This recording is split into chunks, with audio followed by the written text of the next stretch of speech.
Bonjour à toutes, bonjour à tous et bienvenue à notre Histoire en tête, l'émission de la Société historique de Montréal. Bonjour à tous, ici Robert Comeau, de retour à l'émission Notre Histoire en tête.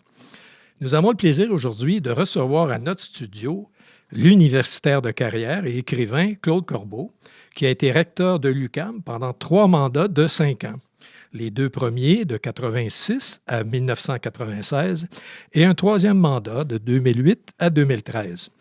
Il vient de se faire accorder le titre de recteur émérite pour l'excellent travail à la direction de l'UQAM. Alors, c'est vraiment un plaisir de le recevoir. Bonjour, Claude. Bonjour, merci de me recevoir.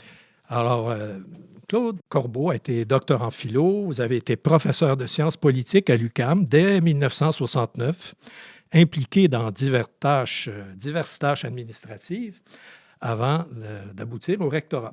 Et vous avez publié parallèlement de nombreux ouvrages, d'abord en éducation, en histoire intellectuelle, et aussi en histoire politique, si on peut dire, abordant des ouvrages sur des personnages politiques du Québec. Donc, on va s'attarder aujourd'hui un peu à ce travail de recherche parallèle à votre enseignement. Et donc, on va aborder après, bien sûr, votre plus récent livre qui a pour titre « Daniel Johnson à Manicouagan ». Alors donc, on va faire un bref survol de ces publications-là dans 3 domaines. Ma classification est peut-être un peu grossière, mais entre 2000 et 2014, vous avez publié au moins 8 ou 10 ouvrages en éducation. Pouvez-vous nous dire d'abord à quoi vous êtes intéressé, vos grands thèmes ou grands sujets en éducation? En éducation, j'ai fait essentiellement deux thèmes.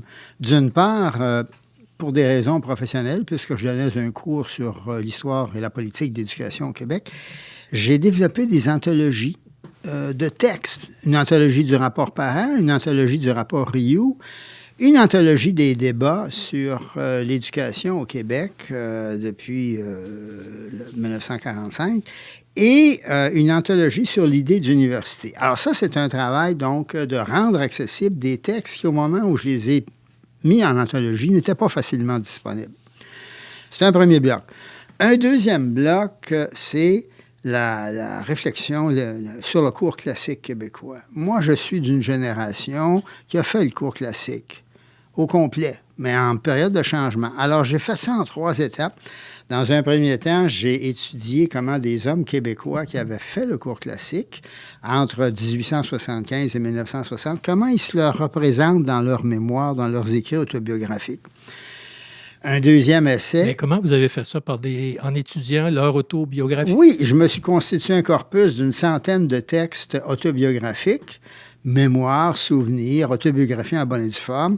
Ça m'a appris à ne jamais écrire moi-même de manière autobiographique parce que c'est très difficile entre le silence et l'orgueil ou la naïveté. Bon, bref. Alors, j'ai regardé comment on se représentait le cours classique vécu dans des textes à caractère autobiographique.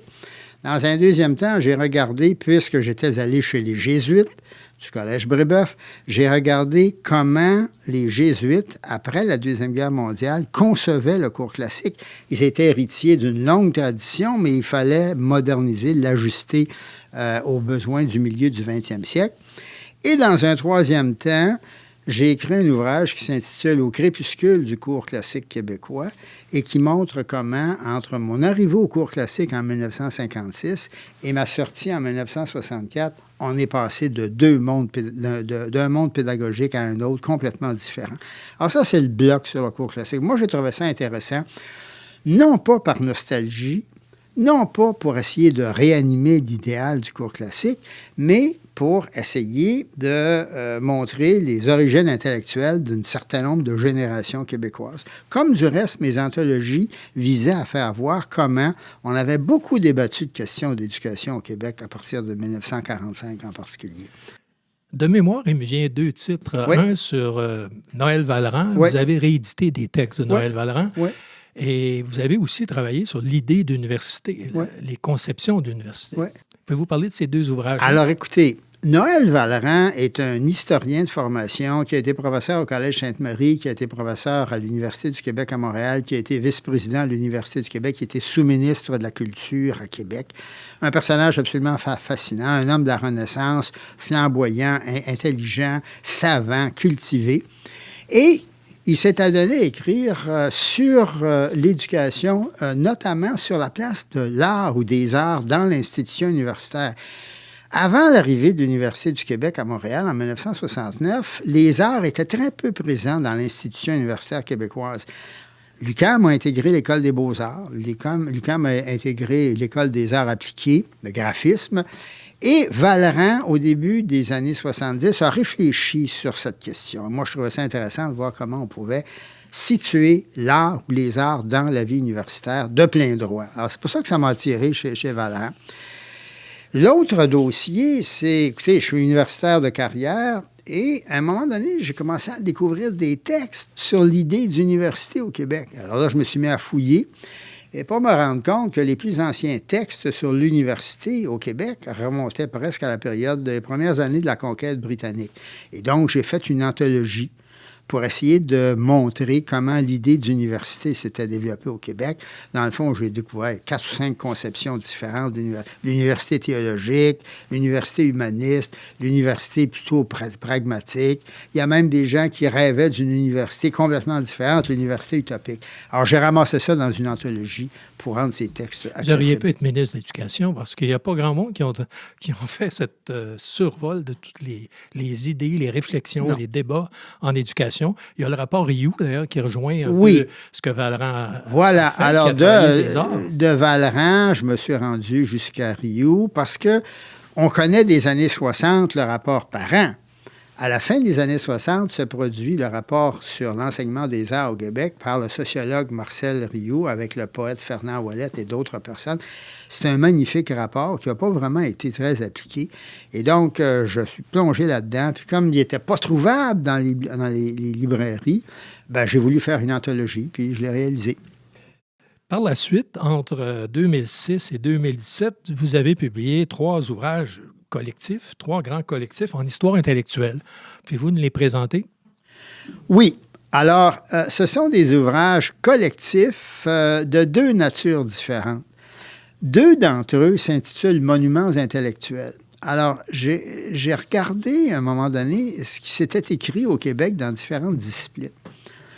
Et je me suis rendu compte qu'au 20e siècle, on pouvait isoler un certain nombre d'ouvrages très importants en histoire, en sciences sociales, en théologie, en philosophie, en études des arts.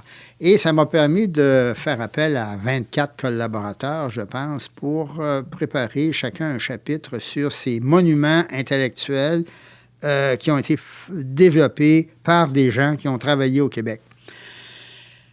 Par la suite, j'ai décidé de retourner dans le passé, d'où les monuments intellectuels de la Nouvelle-France et du Québec ancien pour la période jusqu'à 1900, puisque la précédente anthologie ou la précédente collection de textes, c'était 1900 et après.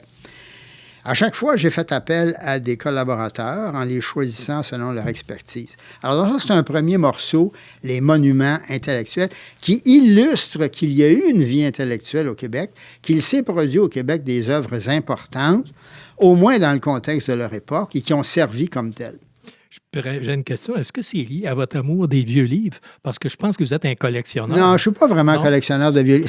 C'est pas lié comme tel à l'amour des vieux livres. C'est pas un acte de bibliophilie.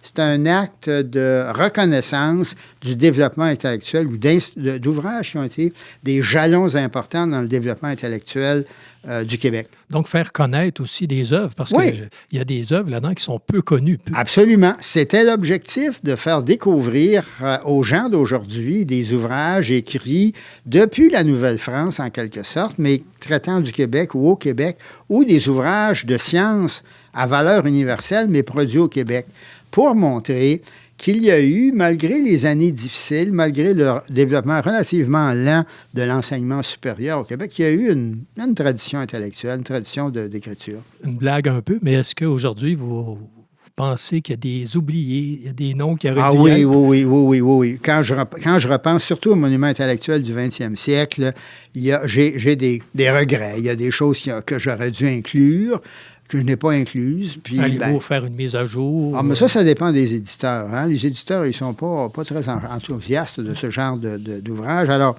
si jamais l'occasion m'est donnée de mettre à jour une nouvelle édition des monuments intellectuels du 20e siècle, je saurai certains titres à ajouter. Bon, je ne ferai pas de suggestions. Non, merci. Finalement, il y a eu un grand intérêt pour les acteurs politiques et je pense, dans le temps, là, ça se situe après une série de colloques annuels que vous avez initié en 87 avec une équipe de profs. J'ai eu la chance de travailler avec vous à ce moment-là. Pouvez-vous nous parler d'abord des grands objectifs de cette série de colloques annuels qui ont duré quand même, je crois, Une quinzaine d'années. Une quinzaine d'années et qui étaient à ce moment-là assez populaires. Les grands médias en parlaient et tout ça. Alors, pouvez-vous nous expliquer les objectifs et puis qui on abordait à ce moment-là? Alors, un jour est décédé Georges-Émile Lapalme en 1985. J'avais eu le privilège de le connaître parce qu'il avait fréquenté la maison de mes parents pendant bien des années. Et quand Lapalme est décédé, je me suis dit, voilà quelqu'un qui a réalisé des choses importantes. À ce moment-là, René Lévesque, à l'Assemblée nationale, l'avait décrit comme étant le père de la Révolution tranquille. Et là, je me suis dit, comment fait-on pour rendre hommage à Georges-Émile Lapalme? Et par hasard, j'ai découvert qu'il y avait une université américaine près de New York qui avait commencé une série de colloques sur les présidents américains d'après la Deuxième Guerre mondiale. Et la caractéristique de ces colloques, consacrés à un président, année après année, était de rassembler des universitaires, des chercheurs, des spécialistes du président en question et des témoins, des gens qui avaient travaillé avec lui, des adversaires politiques, des journalistes. Et donc, confronter les points de vue de ceux qui en font l'analyse extérieure puis ceux qui les ont connus de l'intérieur. Je me suis dit, j'ai ma formule. Sauf qu'à l'époque, je n'étais pas professeur, j'étais vice-recteur à l'enseignement et à la recherche. Et donc, je me suis dit, moi, je ne peux pas, comme vice-recteur, faire un colloque tout seul. Je me suis dit, il faut que j'implique des départements dans cette affaire. Le département d'histoire, le département de sciences politiques, le département de sociologie. Mais comment les aborder? Comment les aborder? Parce qu'à l'époque, l'histoire politique n'était pas très prisée. Et encore moins l'histoire des personnages politiques. Alors, je suis allé voir deux professeurs en particulier avec qui j'avais des relations cordiales et je leur ai montré un petit papier où je décrivais le projet en leur disant regarde ça, puis si je me couvre de ridicule, aie la charité de me le dire, comme ça n'irait pas plus loin. Mais les deux me sont revenus en disant ça a du bon sens. Mais là, il fallait convaincre les trois départements de s'engager. Alors, c'est comme ça que c'est né à partir d'un personnage qui s'appelle Georges-Émile Lapalme, qui fut l'objet du premier colloque.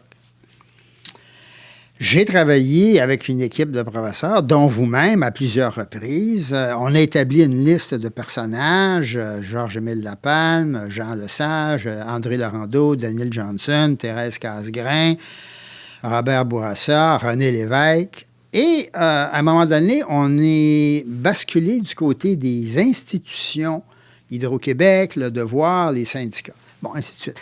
C'était quoi l'objectif de ces colloques? Bien, d'abord, je pense que ça s'inscrivait dans le bagage génétique de l'UQAM, qui est une université vouée à l'accessibilité. On a ouvert les portes de l'université aux gens en disant, venez voir, venez assister à ce colloque. C'est ouvert à tout le monde, les étudiants, les professeurs, mais le grand public. Venez assister à ces colloques et vous allez voir des universitaires, des chercheurs et aussi des gens qui ont participé à la vie politique, qui ont été des associés politiques, des collègues, etc. Ça a donné lieu à des échanges particulièrement intéressants. Ça a donné lieu à la publication annuelle d'actes résumant les conférences. Et surtout, il y a des documents qui sont nés, des documents d'époque. Par exemple, Georges-Émile Lapalme, à l'été 1959, avait écrit un essai qui avait très peu circulé. Il n'avait jamais été publié, qui s'intitule « Pour une politique », dont il a tiré, à la demande de Jean Lesage, le programme du Parti libéral pour les élections de juin 1960. Bien, on a réussi à le publier. On a publié le journal d'André Laurendeau à la commission de la période de la commission Laurendeau-Dunton. On a publié différents textes comme ça. Alors donc, l'idée, c'était de rendre accessible, une meilleure connaissance de l'histoire politique du Québec depuis les années 1950 à un public élargi. Au fond, à ce moment-là, on peut dire que les actes de colloque qui ont été publiés à chaque année ont permis de faire connaître un peu les leaders de la Révolution tranquille. Oui. Parce que je me souviens qu'on a eu un débat autour de Duplessis. Oui. On ne l'a pas rentré Non. dans les leaders et on avait pu discuter de cette question-là.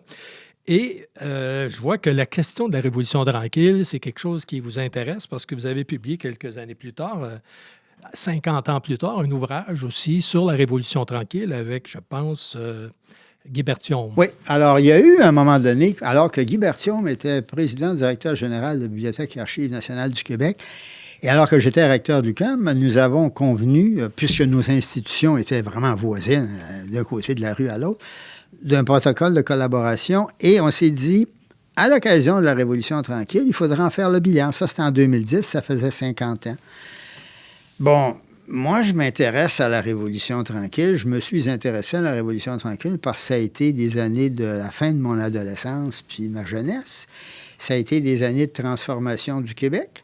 Ça a été des années de mise en place d'un certain nombre d'institutions, les cégeps, l'Université du Québec, le ministère de la Culture, le Conseil des arts, la Sidérurgie du Québec, la Société générale de financement, la Caisse de dépôt et de placement. Tout ça, c'est les créatures de la Révolution tranquille. Bon, après ça, vous êtes historien, vous le savez, et encore mieux que moi, il y a des historiens révisionnistes qui se sont mis de la partie, puis ont dit, vous savez, les héros de la Révolution tranquille, dans le fond, ce qu'ils faisaient, c'est qu'ils complétaient le travail qui avait été commencé après la Première Guerre mondiale, ce qui n'est pas entièrement faux. Il y a eu des débats durant la période de l'entre-deux-guerres sur la modernisation du Québec.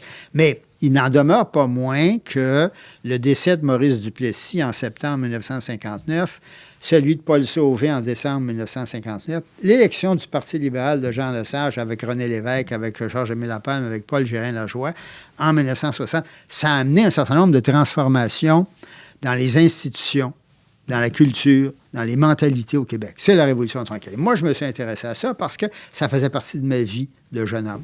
Vous avez continué à vous intéresser à Lapalme.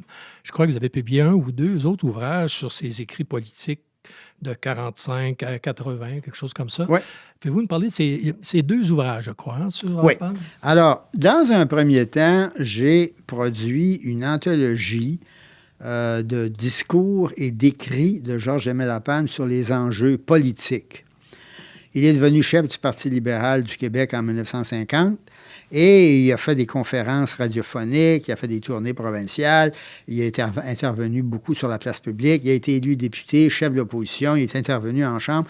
Donc, à travers tout ce stock de discours, de textes politiques, d'interventions publiques, j'ai fait une anthologie de ces textes politiques.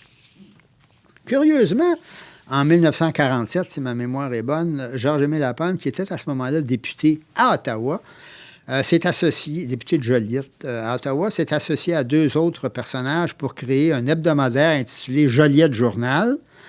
Et à chaque semaine, entre 1947 et 1950, Lapalme écrivait 2 chroniques pour Joliette Journal, pour l'hebdomadaire. Une chronique politique, puis une chronique littéraire. Aussi curieux que la chose puisse paraître. Et donc, j'ai regardé ces textes-là, les textes sur la littérature, la lecture et l'écriture. Et donc, j'ai fait une deuxième anthologie. Vous savez, Lapalme est un personnage très intéressant parce qu'il y a peu de Québécois qui ont été des commensaux d'André Malraux. André Malraux est venu ici en 1963, puis c'est Lapalme qui lui a servi de guide et de cicérone. Lapalme a créé le ministère des Affaires culturelles. La chose la plus extraordinaire, peut-être avec Georges-Émile Lapalme, c'est que quand Lesage lui a demandé d'écrire le programme politique du Parti libéral pour les élections du 22 juin 1960, Lapalme l'a écrit. L'article 1 du programme du Parti libéral en 1960, c'est « Création d'un ministère des Affaires culturelles ».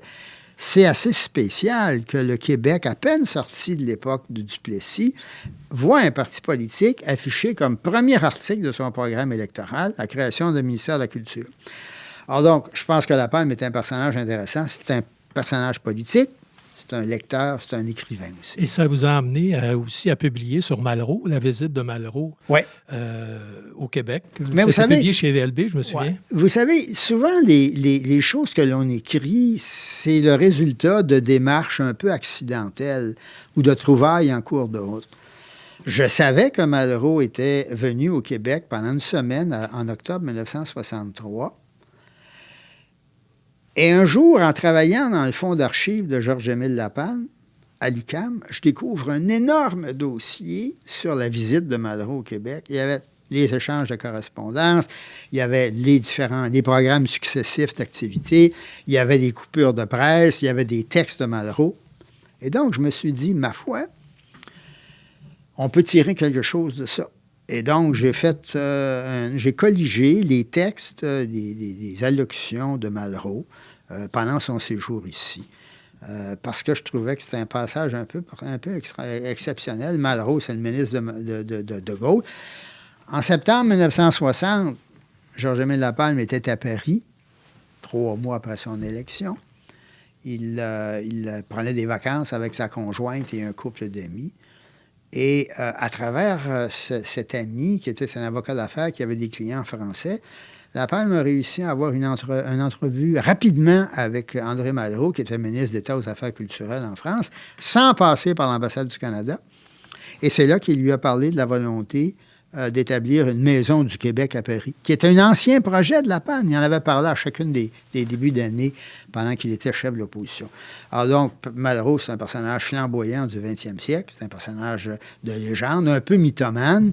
Lapalme l'a accueilli ici et ses textes sont intéressants. Il connaissait très bien les réalités culturelles québécoises. Moi, je sais qu'à l'époque, on avait publié André Patry, qui aussi admirait Malraux. Voilà. Je me souviens de cette époque-là. Ouais. Mais par contre, il y a un livre que vous avez publié, je ne sais pas trop comment c'est venu, c'est Tocqueville. Comment le Bas-Canada, vous avez fait ça à peu près en même temps? Je me suis intéressé pendant mes études universitaires en philosophie à Alexis de Tocqueville. J'avais lu La démocratie en Amérique, j'avais lu L'Ancien Régime et la Révolution. Il y a un Québécois du nom de Jacques Vallée qui avait publié vers 72-73 aux Éditions du Jour une série de textes de Tocqueville sur le Bas-Canada. Au début des années, fin des années 90, je me suis dit, est-ce qu'il a tout publié? C'était pas le cas. Et donc, je me suis permis de passer à travers les 30 quelques volumes des œuvres complètes de Tocqueville publiées à Paris, chez Gallimard, pour sortir de là tout ce qu'il avait pu écrire sur le Bas-Canada, où il a été en visite entre le 23 ou le 24 août et le 2 septembre 1831. En passant aux États-Unis, il a fait un détour parallèle ici. Alors, donc, dans une collection qui est publiée par VLB, la collection Typo, j'avais fait une anthologie ou le recueil des textes de Tocqueville sur le Bas-Canada. Parce que je pense que Tocqueville avait vu en quelques jours tout l'avenir du Bas-Canada. Donc, ça a coloré votre analyse de l'histoire du Bas-Canada. Oui, sans doute. Mais par la suite, j'ai fait un essai plus ample sur Tocqueville, parce que, dans le fond, Tocqueville est venu visiter les perdants de l'Amérique du Nord. C'est qui les perdants de l'Amérique du Nord? C'est les nations autochtones et c'est les Québécois. Il n'y a pas sorti de là. Alors, ça explique mon intérêt pour Tocqueville. Vous avez souvent étudié les perdants. On va y revenir un peu plus tard parce que j'avais remarqué que c'est souvent des gens qui ont eu des grands projets, des intellectuels, et qui n'ont pas eu l'occasion souvent de l'appliquer intégralement, leur projet. Mais on reviendra sur les personnages que vous avez choisis. Et une autre période, c'est les 7 ouvrages d'un style différent. Vous appelez ça la fiction-histoire. Et au fond, c'est différent de ce que vous avez fait jusqu'à maintenant. J'ai peut-être une dernière question reliée puisque vous avez parlé de Tocqueville et de votre formation en philosophie. Comment vous êtes passé de la philo, je dirais, à la science politique et l'histoire? On m'a déjà dit que vous aimiez les penseurs politiques. Même le prince de Machiavel, il paraît, a été longuement étudié chez vous. Alors, comment vous avez fait ce passage-là? Je sais qu'Yvan Lamonde s'explique dans un de ses livres récemment. Lui aussi est passé de philo à l'histoire sociale du Québec, l'histoire politique et sociale du Québec. Vous, comment ça s'est fait? C'est pas un projet de longue date parce que ça s'est fait tranquillement, j'ai l'impression. Alors, écoutez, je vous ai dit que j'étais parmi les dernières générations de Québec, les dernières cohortes de Québécois ayant fréquenté le cours classique.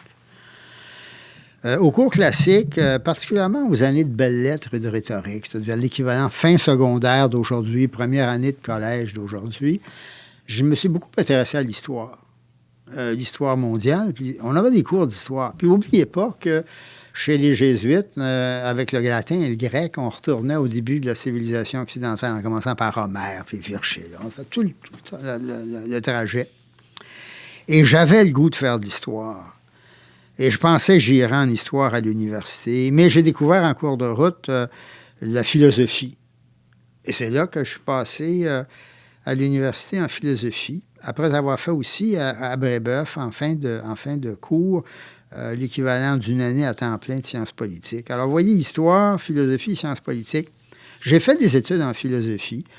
C'est quoi votre mémoire en philo? Alors, moi, j'ai travaillé sur un obscur sociologue aux origines du socialisme européen qui s'appelle Claude-Henri Comte de Saint-Simon, qui est à l'origine à la fois du socialisme et du positivisme d'Auguste Comte. Et au doctorat, j'ai travaillé sur un encore plus obscur personnage américain, Thorstein Bunn de Veblen, qui est un économiste 1857-1929 de l'école institutionnaliste, qui était un critique féroce de la société nord-américaine et états-unienne. Bon, voilà. Alors donc, j'ai fait de la philosophie, mais j'ai été engagé dans un département de sciences politiques et j'ai beaucoup enseigné l'histoire de la pensée politique, ce qui faisait le lien avec mon intérêt pour l'histoire. Ah bien, c'est très clair. Monsieur Corbeau, on va s'arrêter pour une pause et on revient avec toute une série d'autres livres en histoire politique.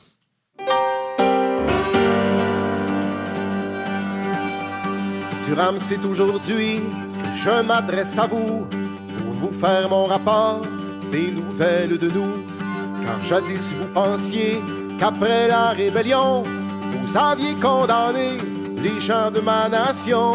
Vous aviez condamné les gens de ma nation. Comme bien sûr votre roi n'était pas un sujet, en commun nous n'avions que vos banques et nos prêts. Mais ces malentendus sont maintenant désuets, comme cette reine ce pays, né d'une union de fait. Comme cette reine ce pays, né d'une union de fait. Durham, tant qu'il y aura de pays dans le Canada. Durham, tant qu'il y aura de pays dans le Canada. Il y aura toujours des hauts, des bas. Il y aura toujours des hauts, des bas. Vous saviez certainement, d'en vous dire du vrai, le temps était pour nous un ennemi très concret. Sachez bien ceci, il en faudra beaucoup, tant que nous serons là, que nous serons debout. Tant que nous serons là, que nous serons debout. Si ta lame Durham, comme ta langue était dit, avait tranché d'un trait tout notre devenir. Maintenant je parlerai dans les mots de Shakespeare et nous serions là pour vous faire mentir. Et nous serions là pour vous faire mentir. Durham, tant qu'il y aura de pays dans le Canada. Durham, tant qu'il y aura de pays dans le Canada. Il y aura toujours des hauts, des bas.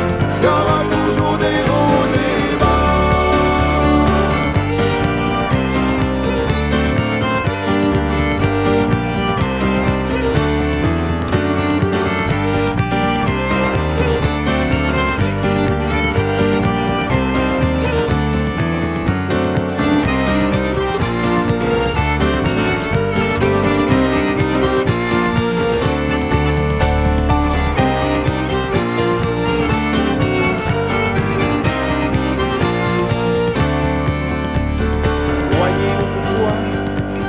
Canadiens, nègres blancs d'Amérique, ne vous servaient à rien. Vous les disiez sans gêne, bien moins intelligents comme une cicatrice, un legs de l'ancien temps. Comme une cicatrice, un legs de l'ancien temps. Mais j'ose imaginer que vos mots dépensèrent, vos pensées, votre cœur, et qu'aujourd'hui vos pères relisent cette histoire et regrettent pour vous. Si nous étions petits, nous étions à genoux. Si nous étions petits, nous étions à genoux. Tu rames tant qu'il y aura de pays dans le Canada. Tu rames tant qu'il y aura de pays dans le Canada. Il y aura toujours des hauts, des bas. Il y aura toujours des hauts, des bas. Tu rames tant qu'il y aura de pays dans le Canada. Tu rames tant qu'il y aura de pays dans le Canada. Il y aura toujours des hauts, des bas. Il y aura toujours des hauts, des bas.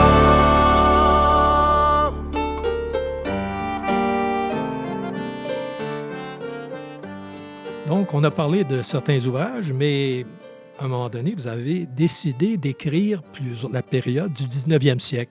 On a laissé le contemporain, on a laissé la Révolution tranquille et tout ça, et là, vous avez décidé de plonger dans des acteurs politiques du 19e siècle. Honoré Mercier, etc. Alors, je vais vous laisser les présenter sur une longue période quand même. Vous en avez, je pense, publié 7 ouvrages. Pouvez-vous nous les présenter globalement, puis on prendra le temps de dire quelques mots sur chacun. Les ouvrages auxquels vous faites référence, je les ai définis comme étant des fictions historiques. Ça, c'est une nouvelle méthode parce que c'est très différent des autres types Oui, d'ouvrages. J'appelle ça une fiction historique parce que c'est fondé sur des faits historiques établis par des historiens. Mais il y a toujours des silences dans l'histoire. Et j'ai voulu exploiter ces silences ou ce qu'on n'a pas vu sur la place publique ou ce qui n'est pas raconté dans les livres d'histoire pour essayer de comprendre un certain nombre de personnages de l'histoire politique québécoise qui vont du dernier tiers du 19e siècle aux premières années de la Révolution tranquille. Alors, il y en a 7, en fait, au total. Une des caractéristiques de ces 7 personnages, c'est que d'une façon ou de l'autre, ils ont connu l'échec. L'échec dans des enjeux politiques qu'ils jugeaient majeurs. Le premier, et j'ai recouru à des formes différentes. En fait, oui, à des formes différentes, parce qu'un des problèmes que je me suis posé, c'est, moi, je veux bien parler de Georges-Émile Lapalme, d'Honoré Mercier, mais Joseph-Adolphe Chapelot, Daniel Johnson, mais comment faire pour pas que ça soit toujours le même propos, le même style littéraire, la même façon de décrire les choses? Et donc, j'ai essayé des formes différentes. Avec Lapalme, je me suis intéressé à la forme dramatique, puisque il y avait un événement majeur à mettre en valeur, c'est la décision qu'il a prise de démissionner comme ministre de la Culture au début de septembre 1964. Il en avait ras-le-bol, il se faisait un bout de temps qu'il voulait partir. Donc, ça me paraissait de nature à justifier un traitement dramatique. Et de fait, la pièce... les théâtres ne s'intéressent pas à ça parce que c'est un sujet un peu pointu. Mais la pièce a fait l'objet d'un certain nombre de lectures publiques. Il y a eu une lecture de la pièce. Il y a eu plus qu'une lecture. Il y a eu 3 ou 4 lectures publiques de la pièce. Puis ça passait assez bien.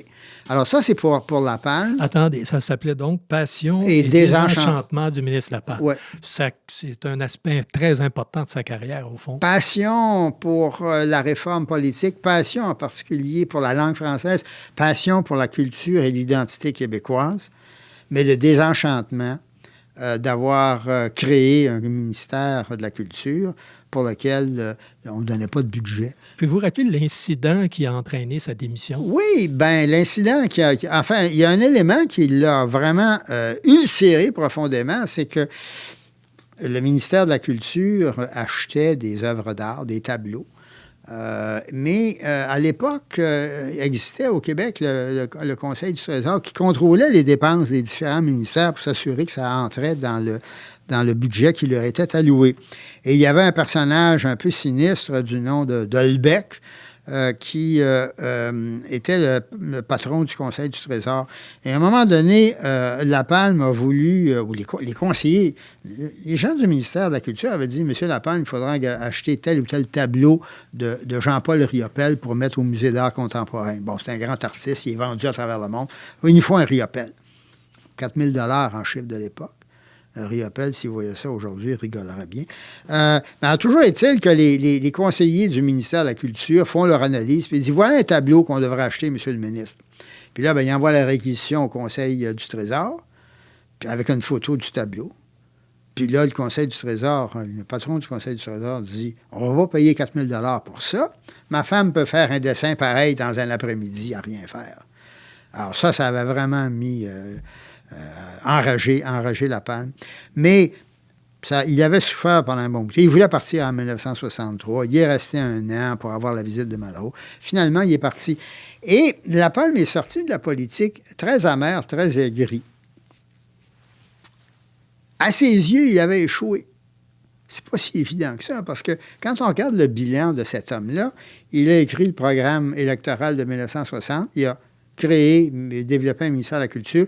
C'est le père de la délégation générale du Québec à Paris. Puis avant ça, il avait réformé le Parti libéral avec quelques collaborateurs pour en créer, pour qu'il y ait une fédération libérale du Québec où les gens puissent militer. Bon, c'est pas un échec, mais lui, c'est un échec à ses propres yeux. Alors, la thématique de l'échec est particulièrement intéressante, à mon avis, dans l'histoire du Québec. Il aurait pu être votre mentor, d'une certaine façon, un peu un modèle. Je Ouais, pense que vous référez à plusieurs reprises. Oui, j'ai travaillé beaucoup sur lui. C'est un personnage que je trouve particulièrement intéressant. Il a écrit des mémoires.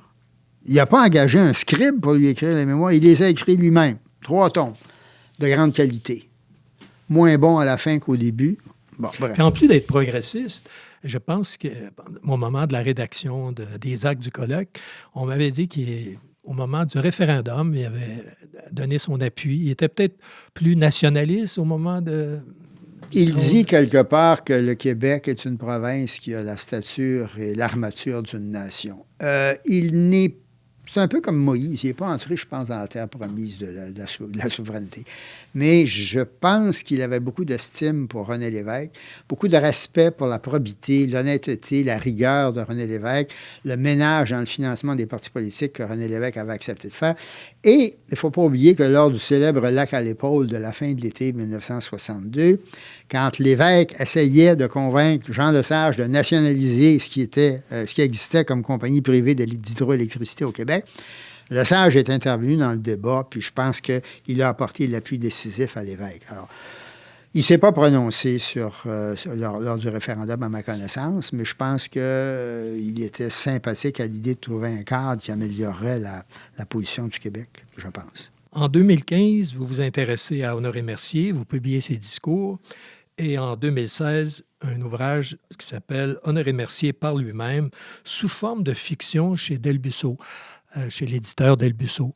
Alors, pourquoi Honoré Mercier? Puis j'ai vu que récemment aussi, vous avez fait un texte sur Honoré Mercier dans un collectif avec Éric Bédard sur les figures importantes. J'ai découvert Honoré Mercier. Je ne me souviens pas exactement comment je l'ai découvert, mais je me suis dit, voilà un personnage particulièrement intéressant qui avait une vision très, très, très affirmative de l'identité québécoise et de la place du Québec dans le Canada et dans le monde. Et je me suis dit, il n'y a pas grand-chose qui existe sur Mercier. Il existe une biographie de Robert Rumilly, publiée en 1 tome d'abord, puis rééditée en 2 tomes. Et là, je me suis mis à fouiller. Je m'étais fait un peu la main à des anthologies. Je me suis dit, tiens, pourquoi est-ce qu'on ne ferait pas une anthologie des discours, des textes d'Honoré Mercier? D'autant plus que c'était un orateur réputé dans le contexte de son époque. On se rappelle de son discours de 1885 lors de la pendaison de Louis Riel. Puis son célèbre discours « Cessons nos luttes fratricides, unissons-nous ». Bon, c'est un orateur flamboyant, quelqu'un qui avait une vision de réforme, de progressiste de la politique, quelqu'un qui a pris le pouvoir, finalement, pour le perdre quelques années plus tard. Ça a mal fini, hein? Parce que ça lui était peut-être un peu monté à la tête. Il avait laissé des collaborateurs faire des choses qu'il n'aurait peut-être pas dû faire. Bon, bref, il a connu une chute brutale, accélérée, puis il est mort peu de temps après. Personnage un peu pathétique. Après avoir fait l'anthologie, comme j'avais beaucoup fouillé sa vie, je me suis dit, Il aurait voulu écrire ses mémoires, dit-on. Ben moi, je vais les écrire, mémoires apocryphes. Et il raconte sa vie. C'est très bien ça. Donc, les titres se succèdent chez Delbusso. En 2018, c'est Destruction de Paul Gouin sous forme de fiction historique. En 2019, Le destin politique de Chapelot. Puis en 22, Armand Lavergne et Sir Wilfrid Laurier. Sur ces trois-là, c'est quand même des personnages qui ont échoué, entre autres Paul Gouin. Bien, je vous ai dit, puis j'en suis conscient, puis c'est ça qui m'intéresse. J'ai porté beaucoup d'attention à des personnages qui avaient échoué à leurs propres yeux, échoué dans leur projet politique essentiel. C'est le cas de Mercier, qui perd le pouvoir alors qu'il aurait pu l'exercer encore beaucoup plus longtemps. Félix Gabriel Marchand, en 1897-98, veut créer un ministère de l'instruction publique au Québec. Monseigneur Bruchézy, le bloc, échec. Et après ça, on n'y a jamais retouché à ce dossier-là avant 60 ans. Je me suis intéressé aussi à Paul Gouin. Pourquoi Paul Gouin? Paul Gouin, c'est un personnage intéressant. D'une certaine façon, c'est un peu un mentor pour La Palme. Il a développé des idées que La Palme a reprises par la suite. Paul Gouin, c'est un libéral, mais qui a fait scission du Parti libéral dans les années 30, au début des années 30, parce qu'il trouvait que le Parti libéral était encrassé au pouvoir, qui ne répondait pas aux besoins de développement de la société québécoise, qui était complètement insensible à la misère que la dépression avait créée. Et il s'est allié avec Duplessis pour essayer de sortir les libéraux du pouvoir à Québec. Ils ont réussi. Mais Duplessis, c'était un requin politique. Il a eu tôt fait de manger Paul Gouin et de prendre le pouvoir pour lui-même. Ce que j'ai essayé de faire dans Paul Gouin, à cause de l'enjeu que j'ai rencontré dans ces fictions historiques, de ne pas toujours raconter l'histoire de la même façon, dans Paul Gouin, je me suis dit, je vais essayer de raconter l'histoire de Paul Gouin, mais de 4 points de vue différents. Un de ces organisateurs politiques qui tient un journal de la campagne de 35-36. Un autre organisateur qui écrit après coup, après la défaite, il a réfléchi là-dessus. Duplessis lui-même, qui raconte le triomphe, comment il avait embobiné puis dévoré tout cru Paul Gouin. Et finalement, les aveux de Gouin lui-même. Alors, vous voyez, j'ai essayé de partir de faits historiques puis de les présenter de points de vue différents. Est-ce que ça vous a préparé à une carrière politique, entre-temps, à travailler sur tout ça? Non, parce que ça, j'ai fait ça vieux, j'ai fait ça, écoutez, j'ai fait ça dans la soixantaine, même plus que 60. Dans la soixante-dizaine, à un âge où on ne fait pas ce genre d'aventure. Alors donc, j'ai essayé à chaque fois de voir des personnages, comment ils avaient eu un projet politique, comment ils avaient développé des actions politiques, comment ultimement, pour toutes sortes de raisons, à leurs propres yeux au moins, puis en référence au projet le plus essentiel qu'ils avaient, comment ils avaient échoué. Et moi, je pense que c'est un peu une métaphore du destin du Québec. Effectivement. Le Québec a connu des années difficiles, des décennies difficiles.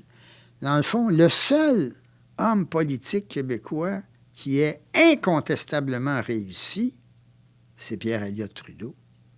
Vous ne mettez pas Laurier quand même parmi les... Bien, Laurier, Ottawa, oui, Laurier a été premier ministre, mais Laurier n'a pas rapatrié la Constitution que Trudeau a rapatriée, puis Laurier n'a pas imposé une charte des droits et libertés constitutionnalisée.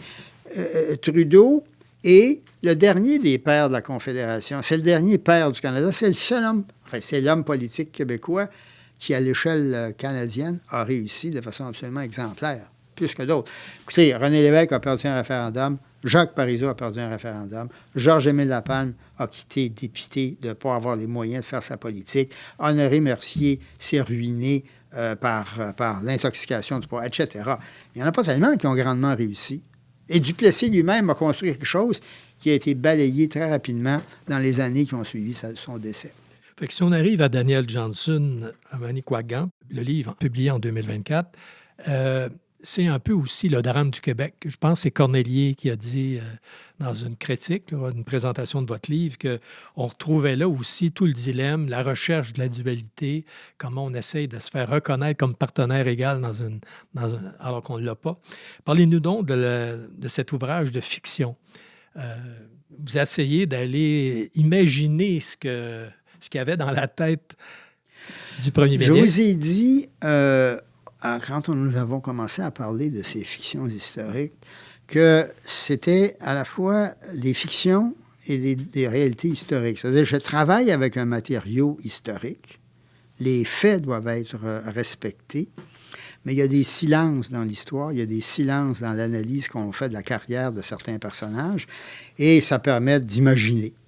Pourquoi j'appelle ça une fiction? Parlons de Daniel Johnson.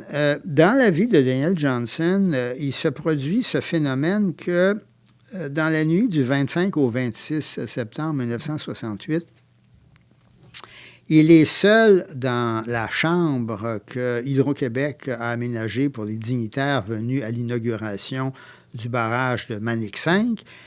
Il est seul et le matin, quand on vient le réveiller, parce qu'il doit présider les activités, dis-je, d'inauguration du barrage Manic 5, il est mort. Il est mort dans son sommeil. Il est mort sans témoin. Il n'y a pas d'écrit, il n'y a rien.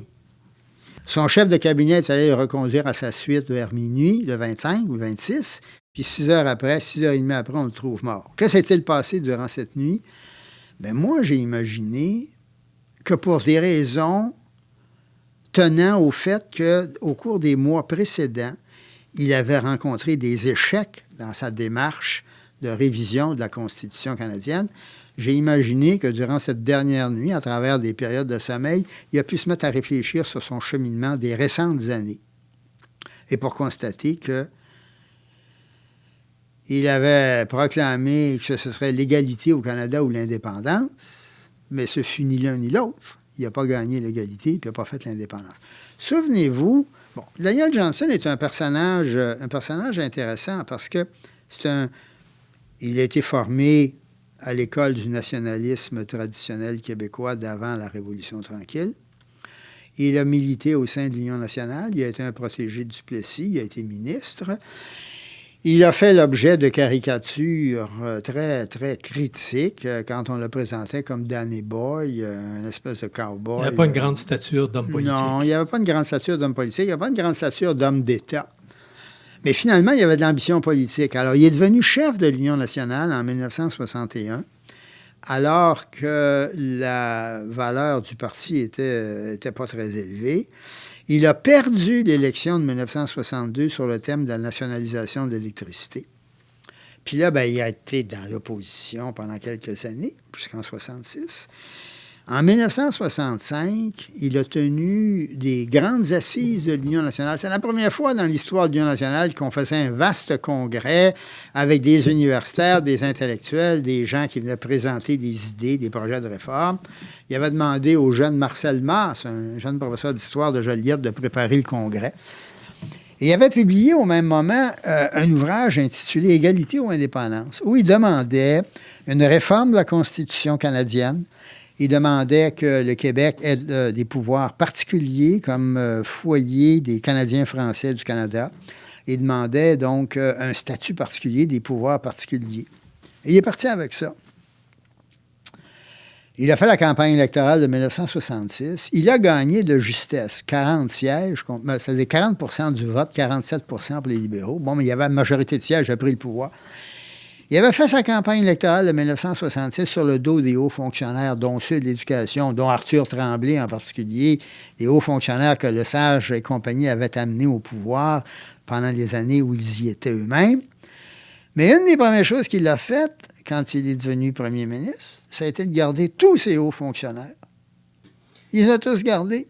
Donc, dans votre approche, au fond, vous insistez beaucoup sur sa préoccupation là, de réaliser l'égalité. Oui. Vous croyez à la sincérité de ce livre de 1965, qui, en passant, je crois, avait été rédigé par Marcel Mars. Oui, mais il l'a signé. Il l'a signé. Et cet ouvrage a été d'ailleurs réédité à l'occasion du colloque sur Daniel Johnson en 1990, si ma mémoire est bonne. Mais ce que je voulais juste dire, c'est qu'en lisant votre livre, on voit que vous croyez à la sincérité profonde de Johnson dans cette recherche d'égalité. Est-ce que ça pourrait pas être aussi une pure stratégie pour aller chercher le vote des jeunes à la veille des élections, alors que le RIN, les jeunes indépendantistes flirtaient allaient plus vers le RIN.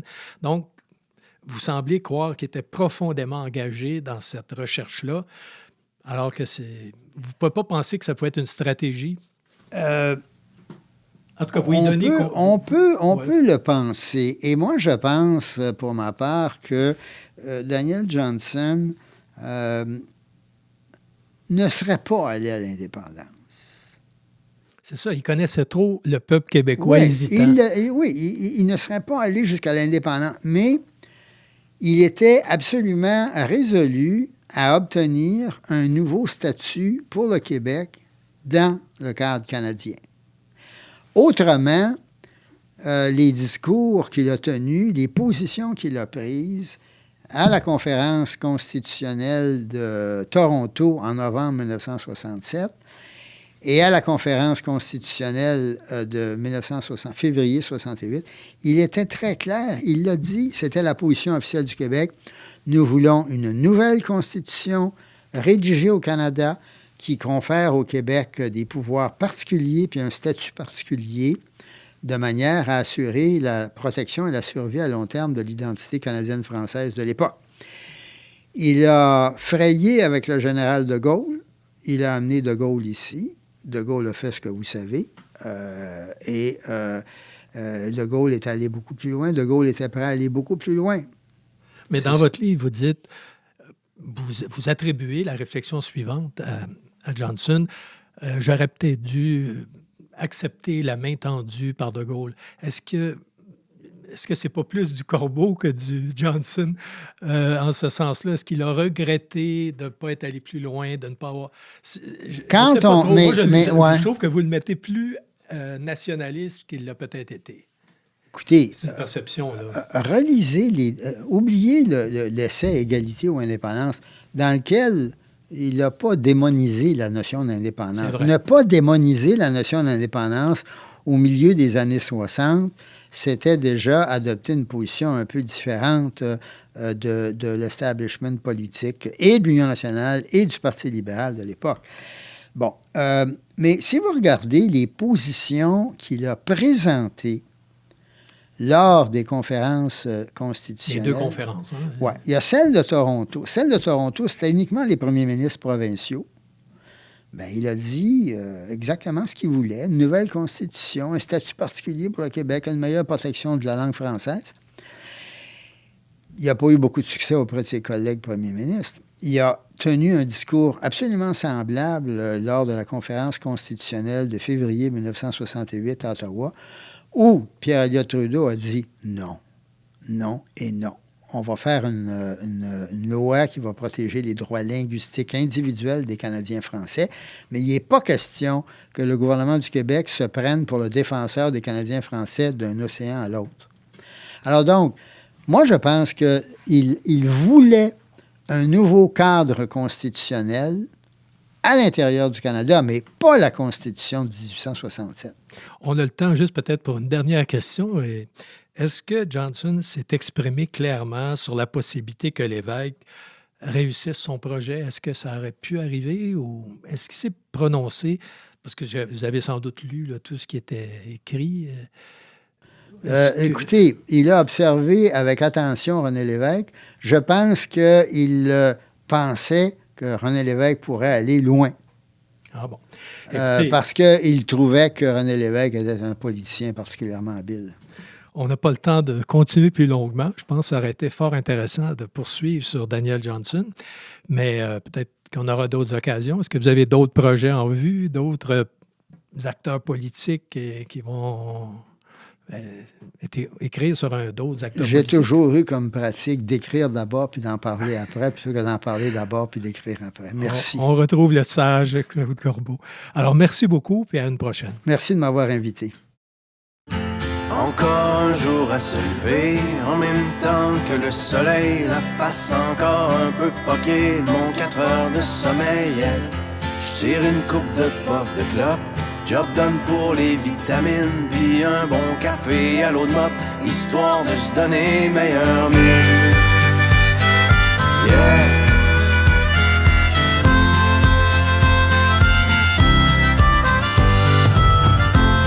Le Florida Turnpike, demain soir j't'aime mon mani. Non, Trucker, c'est pas vraiment une Klondike, mais tu vois du pays, yeah.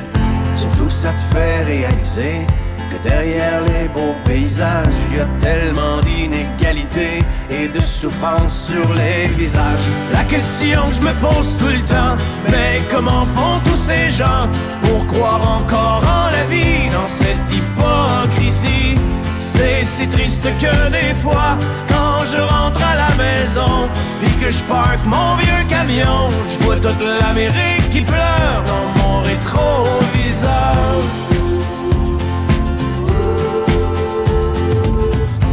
Moi je traîne dans ma remorque tous les excès de mon époque, la surabondance surgelée, shootée, suremballée, yeah. Pendant que les vœux pieux passent dans le beurre, que notre insouciance est repue, c'est dans le fond des containers que pourront pourrir les surplus. La question que je me pose tout le temps, mais que feront nos enfants quand il ne restera rien que des ruines et la faim? C'est si triste que des fois, quand je rentre à la maison et que je parque mon vieux camion, je vois toute l'Amérique qui pleure dans mon rétroviseur.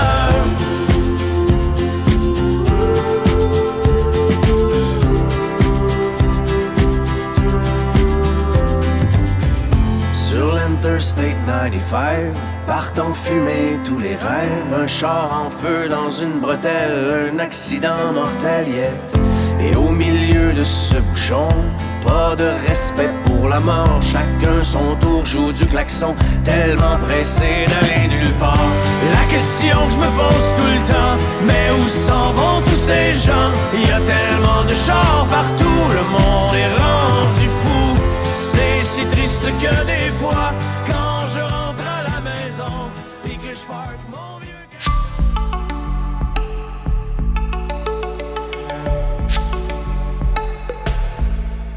Nous en sommes maintenant à la fin de cette émission. Vous pourrez la retrouver sur le site de la Société historique de Montréal, à l'onglet Émissions de radio ou sur notre chaîne YouTube.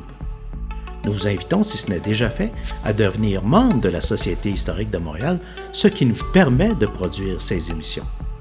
Alors, merci de nous avoir écoutés et à la semaine prochaine.